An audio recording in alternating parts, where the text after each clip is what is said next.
okay, it's going to be hard, but he say, okay, so we go and we go to the finish line. He just have to manage his pain, and I have to manage the efforts and bring him to the final line. And now that he has said go, so we go. And I need to be there for him to go and go and go and never stop.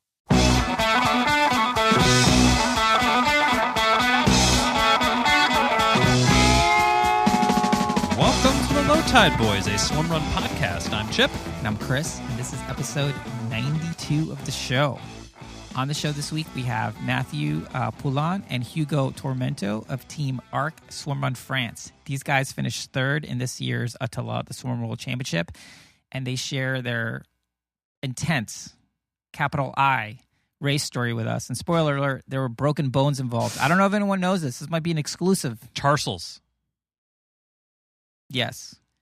Anyway, this was a great conversation, and we can't wait to share it with you. But first, on to our training update. So Ödyssey Swimrun Orcas Island is in the rearview mirror, and we're looking forward to racing Ödyssey Swimrun Austin in just 5 weeks. Yeah. We took this week a little bit chill, but we're starting our last training block of the year today at this time of recording. Yes. So we're looking forward. Austin will be our second time doing Austin. We did the inaugural one, so we're really looking forward to get out there and seeing everybody. It was such a great time last year. We're looking forward to repeat. On to this week's shout-outs. All right, this week we're shouting out Brandon Nelson. We met Brandon at Orcas Island on the ferry, actually, and his enthusiasm for swimrun was very apparent, a.k.a. he's super stoked. So apparent, in fact, that he signed up with his buddies to go race Ödyssey Swimrun Ludington, and even sent us a really nice message while he was enjoying a well-earned post-race beer or 3 with his crew. So thanks, Brandon. Thanks for being a fan of the show. And by the way, if you're looking for a real estate agent in Bellingham, Washington area, Brandon's your guy. Can't miss him. Can't miss him. He's about as tall as the trees up there. It's a big dude. Big guy. Now for this week's Feats of Endurance. And tall. We mean tall. He's tall. He's of tall stature. Yeah. The award this week goes out to everyone that was running up and down the sand dunes and swimming Sunday at Ödyssey Swimrun Ludington race in Michigan. Strong work, everybody. The legend has it that folks are still finding the sand in their kits. I know sometimes when those sandy things, it's like, how did it even get this deep into my toes, in between my toes? Yeah. Or in your butt crack and stuff. Or in unmentionable places. Yeah. Butt crack is clearly not unmentionable. Now, if you want to be cool like everyone who raced Ödyssey Swimrun Ludington and follow their journey while they train for swim runs and other life stuff, head on over to the Strava Club. Search Löw Tide Böyz. Join the fun. Over 300 plus folks in there. It's a great time. Give kudos, receive kudos, comment, spy on training plans, whatever you want to do. It's your own business. Come join the fun. Yeah. Speaking of fun, our funnest theme song this week in Swimrun.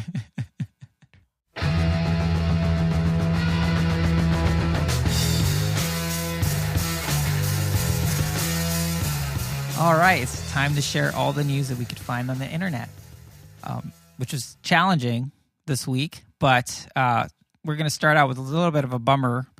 ÖTILLÖ recently announced they're postponing November's Catalina race to March 19 and 20 in 2022, citing uncertainty for travel given the continued disruptions caused by COVID-19. This means that swim runners that are seeking to accumulate enough ranking points to qualify for the World Championship in the Western Hemisphere have only one remaining ÖTILLÖ merit race that they can try to stack some points, and that's at Swimrun NC on November 7th. There are still actually spots available for that race, so you want to make sure to get on top of that if you have aspirations to qualify for ÖTILLÖ, the Swimrun World Championship. In happier news, as previously mentioned, the inaugural Ödyssey Swimrun Ludington took place over the weekend. It looked like an amazing sand-filled adventure. Ödyssey's final race of the season will take place on Sunday, November 7th in Austin, Texas. New for this year, they're adding 2 events on Saturday, November 6th, a kids swim run, It's pretty awesome. And a 5K trail run for family members and super aggro folks that want to race on 2 days. We encourage everyone to join us at the start line of this race. Make sure to use the code LOWTIDE15 to save 15% off your solo or team registration. In other swimmer news, Swimrun Portugal's Madeira Swimrun, presented by Head, is taking place this weekend. We really can't wait to be able to go out to race one of Bruno's Safara's events. Make sure to check out our interview with Bruno to learn more about why you too should be jonesing to Swimrun in Portugal. Mm-hmm. Finally, Esquina's Mustard events recently announced that they have open registration for all of their 2022 swimruns. If you live in the UK or are planning to visit, make sure to check out one of their fun and welcoming events. You can learn more about this race series and the mother-daughter duo Nikki and Chelsea on episode 56 of the podcast. That's it for this week. Be sure to tip us off if there's any news that you'd like for us to share on the show. Now for updates. So we mentioned before, hats are coming. So we're aiming to get those here as quickly as we can. We'll post them on the social medias whenever we get mock-ups and all that good stuff. So stay tuned for details. In the meantime, check out our store. We have 2 new limited edition items. We have a gray T-shirt with Super Stoked on Swimrun on the back with the circle logo on the front. Then we have our super limited edition tie-dye cotton candy hoodies that there's like maybe a handful of those remaining. Those are going quick. We have and you know, stock. In real talk, we only got about 2 handfuls of those things. Yeah, limited handfuls remaining.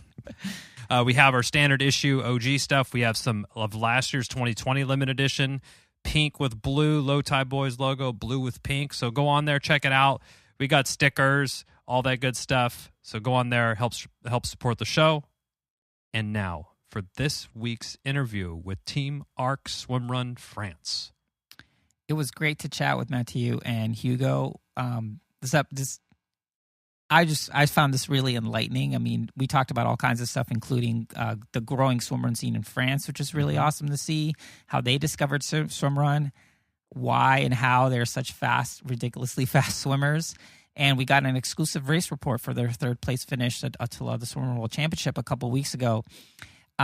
It was just a great conversation, and it's really hard not to root for them as they try to climb atop the podium next year. But it was pretty good. I enjoyed it.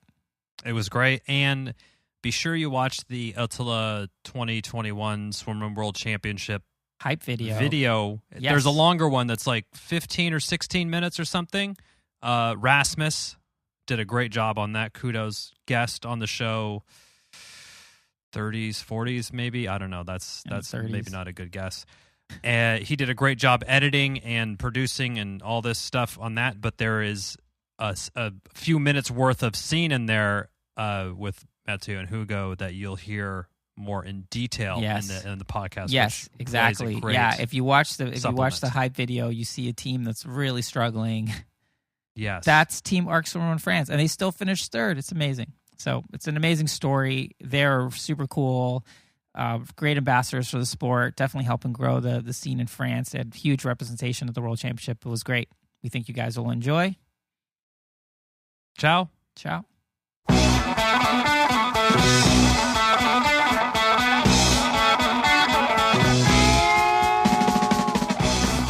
All right, so welcome to the show, Matthieu Poullian and Hugo Tormento of Team Ark Swimrun France. Thanks for coming on, guys. Hey, many thanks for having us. Yeah, so we're really excited to chat with you guys. There's a lot of awesome things happening in swimrun, especially in France. But before we get to that and talk about your ÖTILLÖ World Championship race, tell us a little bit about your athletic background and how you guys found swimrun and each other. Okay, so I think I'm going to start. I'm Hugo Tormento, so I'm coming from a swimmer's background. I was like nearly a professional swimmer. I made some French national team during some European championships, even world championships were in youth category. I was swimming 4 a.m. to fly 200 fly and 1500 free. Oh, okay. Seems like a good That's distance good. for swimrun. Seems like a good background for swimrun there. It's quite good. Good background. It may help a bit during long swim section. And after that, I've stopped doing any sports. I've done like a kind of burnout of sports. And after a while, my brother says, "Hey, let's go. Let's go on a new challenge and do an Ironman together." And I say, "Yeah, why not?" But on our way to this goal, he told me there's a step of swimrun. It's a new sport. It's in Croatia. Could be cool to do it because it can make you start with a good 5 hours race to try to know what is it. Because I've come from a sport where I was doing like 2-minute race, so it's quite different. Yeah. And we go for that, and we fall right in love with that, and then we say, okay, no more Ironman. Boring. Go for ÖTILLÖ. Nice. That's how I start doing swimrun. Yeah, I mean, all the fun of the triathlon is for you is kind of over after the first leg. After you get out of the water, you're probably one of the top folks out of the water with that 1,500 meter background there, and then you have to go ride your bike and go run around. It doesn't seem all the fun part. You already did it. Yeah, you've done the fun part, and I'm not that good in bike. I'm even really not good at all, and I don't like it. It takes too much time. Don't enjoy it that much. So it was an easy choice to go on swimrun. Awesome. And then Matthieu, where did your path cross with swimrun? I used to be triathlete for a long time, since I was 8 years old, I think. And I have practiced it on short race, 1 or 2 hour races. And my colleague, I work as a physiotherapist, and I have a colleague who raced on the ÖTILLÖ. And I thought she was crazy because it seems too long for me. But after that, I met Hugo on my office after an injury for him in ÖTILLÖ 2018, I think. And we talk a lot about swimrun, and I want to try. So I raced my first swimrun with my girlfriend, Eugenie, at the end of 2018. So it was the beginning for me, and I just love this sport. It was crazy to race with a teammate, and we have to help each other. So it was the beginning. And then when did you guys decide that you were going to team up and try to qualify for Worlds? Oh, it's a long story. So Hugo dislocated his kneecap during ÖTILLÖ 2018. And so just a few weeks after that, he broke his collarbone. And to motivate him during the rehab, we decided to race in Var. It was our first experience, and it was a great experience. So crazy. And since then, we have been training for ÖTILLÖ races together, and we tried to get the qualification for ÖTILLÖ. No, we have raced it. Yeah. The thing is, on our first race, we get the ÖTILLÖ tickets. But this year, Matthieu was too much in triathlon and was not ready yet to do ÖTILLÖ. Yes. So we have talked about it, and he gave me his tickets for making it with my brother. And then after that, we say, okay, go for ÖTILLÖ together and go for being the first teams. Yeah, I mean, and it looks like successful. It all worked out for you. Yeah, you had a first place in ÖTILLÖ 1,000 Lakes in 2019, first place in Cons, first place home race, I guess. Home race in 2019 and 2020, and then second place in ÖTILLÖ Gothenburg, the inaugural race of that one this year. Yeah. So just right on the podium. So pretty. So Swam already your way right up there. Yeah. So already kind of on the pointy end of things. Now, before we get to ÖTILLÖ, the race and how that all went, is there what do you guys do for training? Do you train together a lot, or you train separately and just kind of do big swim runs in the weekend? What does a typical week of training look like for you guys? As Matthieu was already a triathlete, he was part of a pro triathletes group. So he made me come into this group. And so we started to train together in 2020, just before the lockdown, the first lockdown in France. Mm. And then we trained together with that group. We are just swimming each by our side, because with our jobs, it's not possible to train together, don't have the same hours in the morning. Then in the afternoon, we are always running together, and on the Sunday, doing some bikes together. Gotcha. Now, Swimrun in France, I think it's safe to say, is exploding. There's a bunch of races. There's a lot of interest. It looks like the World Championship, there was a huge contingent from France that went to race. Now, why do you think the sport has become so popular in France?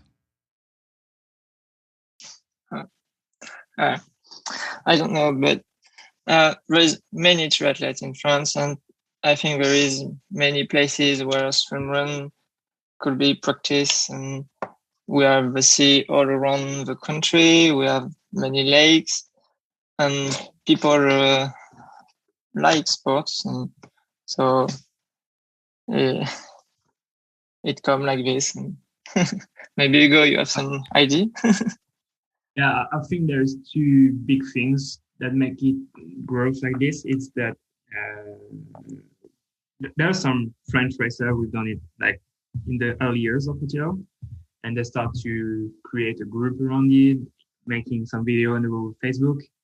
So it grew up a bit by this. And in the same time, we got like two big reports. One of Canal+, which is a famous channel in France. Who made like a documentary in 2017, I think, around 1 hour, just focused on ÖTILLÖ. And there is also Stat2 channel who made a long documentary in 2018. So something which is watched on a free channel at Sunday 6 p.m. So everyone look on this. Yeah. And it's a good promote the sport. I remember this. I think it's the first time I heard about swimrun. It was in Stat2, and it was the year where there is a storm in ÖTILLÖ, and I was thinking it's a crazy sport. Yeah, that was 2017, I think. Yeah, one of those years where it was really ridiculous. Yeah, awesome. Okay. Well, so you're getting a little local. You're getting public access to the sport, which is pretty cool. They kind of have something similar here for the Ironman, the Kona, the big Ironman Hawaii World Championship, where they broadcast it on NBC, one of the big channels down here. And that sounds very similar to what was kind of happening over there. And that definitely the next day at work or the next week, people are like, oh, I know Chris rides his bike, so he must know all about this Ironman. So all your coworkers ask you about this. So it's probably what is happening to you two over there as well, I assume. Yeah, exactly. Nice. So, well, you raced ÖTILLÖ, the Swimrun World Championship this year. You snagged yourself third place, just 10 minutes off the top spot behind Oscar and Adriel there. But there was buzz around how fast you guys were going to be in the water, and you didn't disappoint. So congratulations on that. But we would love to kind of hear your preparation for taking on this World Championship race, especially for your first time there. What were your plans, or how did you guys prepare rather? We had many hours training, long winter training, but I think what helped us the most is that we've done some hard training blocks, one with long running parts and another one focused on swimming. So it helped us to support the distance. Mm-hmm. And the best thing we've done is doing some training camp on the World Champ course. Oh, nice. One in 2020 because we were supposed to race this one, Right. and one in 2021. So making it twice before doing it helped us for sure for knowing what we were expecting. And we even go further in 2021 because we take some GoPro with us and we scan all we've done and to have a movie of the race to know every part of it and can watch it before the race and say, okay, remember this island? How is it? How is the floor? How is technical? The way in is like that. The way out is like that. Where you need to focus. What we need to do. If we put the rope, if we don't put it. And biggest parts for us was also where we take what to eat to be in a better shape at the end. That's interesting. So, what part of the course, what do you think was the biggest challenge for you? Do you think it was the technical running, making sure you weren't slipping and, the entry and exits out of the water type thing? Or was there like a piece of it that you were really, really trying to prepare for? I mean, it seems like the swimming was going to be easy for you guys. Relatively speaking. Yeah, exactly. Yes, for sure. Technical parts are very hard for us. We are not used to run, if we can call it run. But on these slippery rocks, it's quite different of what we are used to in France. So we prepare it, but the Swedish were much more performant on this section. So we just try to don't have a issue on this part. And the second part, which could be hard for us, was the long run of 20k on Horno, because it was my first race in Matthieu. So I didn't know what to expect from this after 5 hours of racing. Yeah. Well, did it meet your expectations? Or you didn't have any? What did you think? It was so hard. The project was not to break his ankle, so right, yeah. So it was supposed to be hard, but it was even harder. Yeah, so the race now is a couple weeks behind us. Are you guys happy with with your result? Do you think you could have done better, or do you think that everything happened the way it was supposed to? Let's go, Matthieu. We are happy. Finish the race was a good point, and finish the race at the third place after all what happened during the race. It was crazy, and it was so much emotions on the finish line. Yeah, I mean, you guys when you crossed the finish line, there was definitely a lot of emotion. You guys seem very, very happy to have it be over. When I looked at, ÖTILLÖ released like a little film about it, and it looks like there was a part where I think it was you, Matthieu, that you slipped coming out of one of the swims. And it looks like you were hobbling there for a bit. Yes.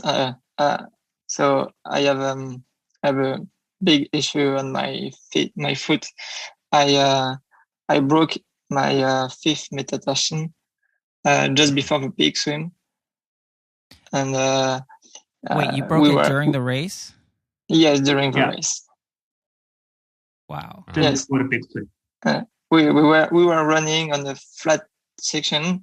It was not very technical, but I tried to avoid a small rock, and I put my foot askew, and it turned. I felt it crack, and I felt a great pain. Oh. Luckily, we arrived on the peak swim just 100 meters later. And during the swim, I hoped that it was not too bad and that the cold would put the pain to sleep. But during the swim, Frederick and Lars swam in our feet, and one of them slapped my foot with his paddle, and the vibration was really painful. At this moment, I understood that it was not good. And when we got out of the water, I couldn't put my foot down and get up. So it was very hard. Fortunately, Hugo helped me, and we tried to walk and just see what could happen after this. Wow. Yeah, you can see all of that in the movie. It's quite. Yeah, I mean, it looked pretty dramatic. Unbelievable that Rasmus got all of this, because you just before the way out, you can hear Matthieu screaming so hard, and then we say, okay, go in the water. The water's going to go. With the pain, and we see afterward. Go, and we go there. And on the way out, like always, I was out first, and then I turn and I look at Matthieu, and Matthieu say, "It's broken. I cannot stand up. It's broken." And like he said, he's a physiotherapist, you know. So when a physiotherapist tells you that his feet is broken, you say, "Okay, fuck." So it sounds like that was what was going through your mind, Hugo. You were like, "Oh man, like what are we gonna do? What did you tell Matthieu to be like? Were you trying to be supportive? We were like, all right, suck it up, let's go. Like what was going through your mind, Hugo, when he told you that his foot was broken? I knew that there was something wrong, but I was not expecting that. And if he just told me it twists, I would have said, okay, go for a little walk and then we'll see. But when Matthieu said it's broke, for me it was like, okay, it's finished. So I just stand up, and it was like screaming, and I say to the boat just right there, call doctor. We need a doctor. And I even stopped my watch. I don't know why I've done it, but I stopped my watch. And that's serious. All of that happened in like 30 seconds. And Matthieu says, no. He was crying and saying, we cannot stop there after all we've done. So let's walk and we see. And I was not even believing what he was saying. So, but we start walking, and then we walk a bit, but like for 45 seconds, and then run again. And he said, okay, let's go. And when he told me, let's go, so I start running and pulling him all the way. And for me, it was like, okay, it's going to be hard, but he said, okay, so we go and we go to the finish line. He just had to manage his pain, and I had to manage the efforts and bring him to the final line. Yeah. And now that he has said go, so we go. And I need to be there for him to go and never stop. And wow. What an incredible story. And you could see this if you watch the ÖTILLÖ, the 2021 race video. There's a section on this part, and you can hear exactly, or you could see exactly what you just heard. I mean, the emotions at the finish line make so much more sense now, too. Wow, because during the thing they did call for a medic, and someone even handed you a phone, Hugo, I think, and then all of a sudden there was no medic or no phone anymore, and then you guys just kept going, and then before we know it, you were finishing in third place. What an incredible story. Matthieu, way to push on. Yeah. How are you feeling these days? Yeah, exactly. Yes, it was crazy. I cannot imagine how we managed to go to the finish line, because I can't work actually. So it's crazy. Are you like in a cast now? Yes. Wow. Oh. Wow. So I can't walk for 45 days now. Wow. Whoa. Well, my I don't next. know if you've seen it on the finish line podcast, but when we arrived, he was really happy and we got a good moment. But just after that, like 1 minute after arrive, he fall down, Yeah. and then he was not able to walk anymore. Yeah. And I don't blame him. Well, it was funny. The next question I was going to ask is what you would have done differently in hindsight, but I guess not breaking a Breaking foot your foot is would probably made a big difference in your race. So before we, I do have one specific question about the World Championship. So that first swim, you guys put up, I think it was like a 200 or 300 meter gap. Like right off the front, you guys just took off like crazy. Now, was that intentional, or you guys were like, "Hey, we're fast swimmers, so let's just go"?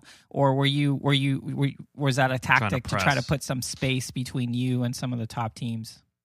We had a plan. It was to swim at a good pace and not get in the red zone on the running section. And for this first swim, we don't try to push too hard. Just swim as we are used to, and at the end of this swim, we were surprised to have this big gap.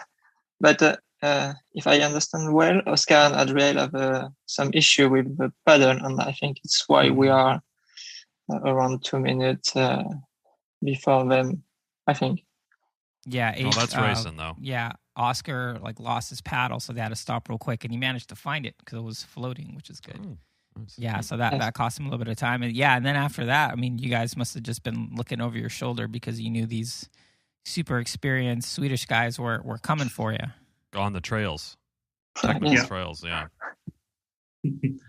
They're really fast on this. And they almost bring your speed at the end of the first island. They came back from this whole that we've done this swim section. Yeah. Now, I'm assuming you guys are going to come back and race this again next year, hopefully. It depends on Matthieu's recovery. Yeah. If as soon as he can race, we're gonna race together. But like he said, he cannot walk for 45 days. His best, except for running back, is in 3 months. So I think for 2021, it's fucked up. But 2022, we'll be there for sure. Nice. Yes. Just have to recover well and rest a little after this crazy race. Well, I mean, if I would normally say, oh, you can spend more time in the pool swimming to improve your swimming, but I mean, I don't know. Is there any gains to be made there? It seems that you guys are already leading out the pack. So, what an incredible story. That's I can't. That's something. Yeah, I feel like we just got an exclusive too for the show. Yeah, because now in training, is there anything you guys would have done differently? Obviously, instead of having feet not break and stuff, but do you think there's anything you could have done in training to be better prepared for the race that you'll take into next time you come out to race Worlds, or do again that was helpful, like the training camp? I feel like maybe was. Yes, for sure. We've done we are doing a triathlon training. Our plan is just like triathletes. We've done some long sections, some quick sections, some fast section on the track, and there's some stuff we're gonna keep, and there's some we're not gonna do anymore, and we're gonna do some more long running section at a slow pace, just going in the forest and go for up to 5 hours out running, taking some foods, and just to make the body feels comfortable with doing something really long, even if it's not fast, just making him comfortable with that, because we didn't do that much long section. The longest we've done is in bike, and it's not running in the forest. Gotcha. Yeah. Okay. So like some more endurance miles on the legs there. The 4 or 5 plus hours out there. Yeah. That makes a lot of sense.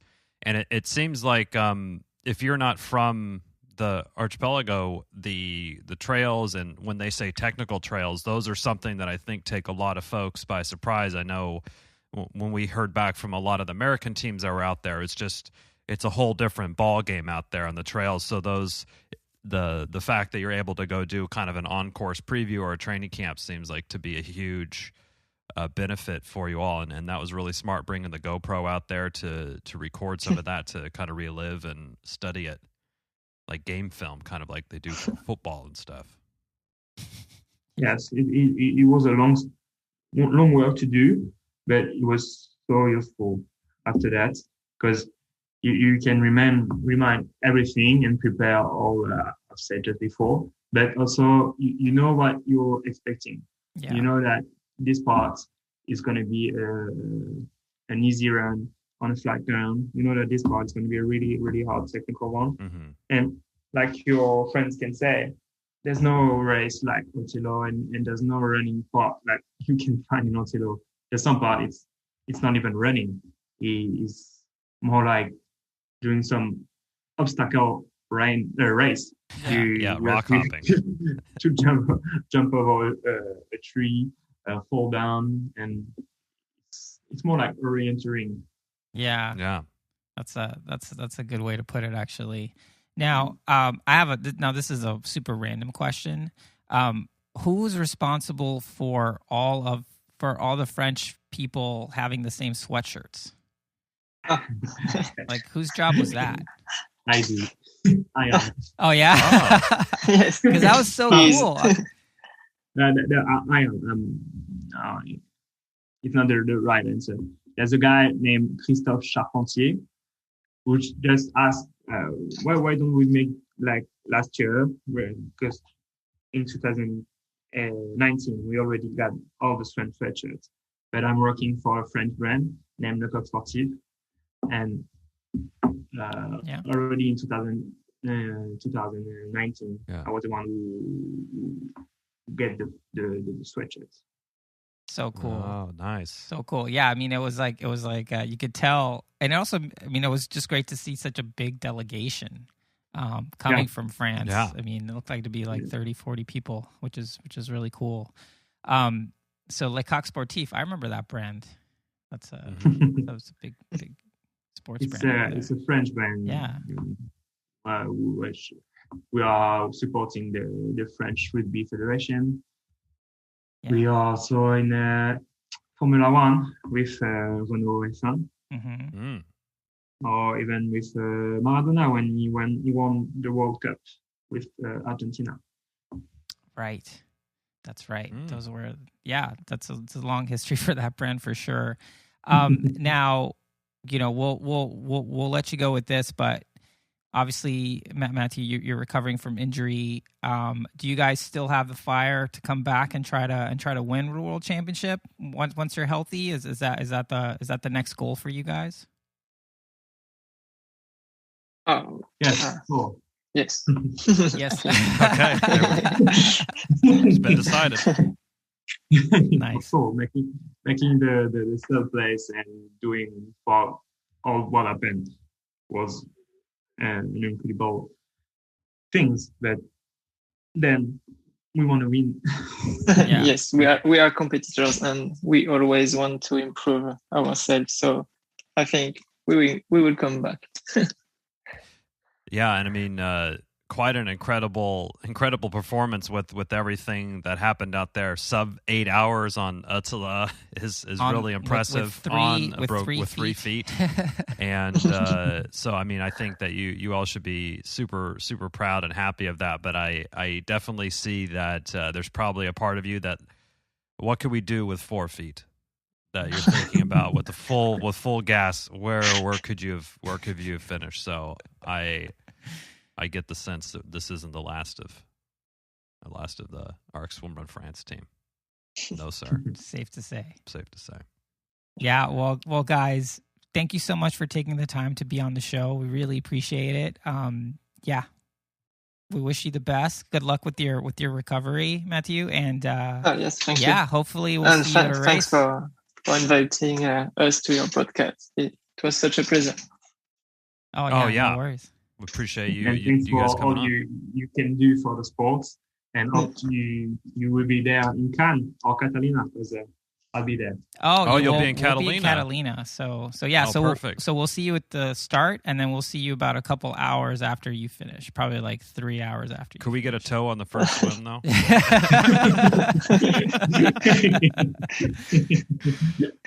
Let's talk about it. Yeah.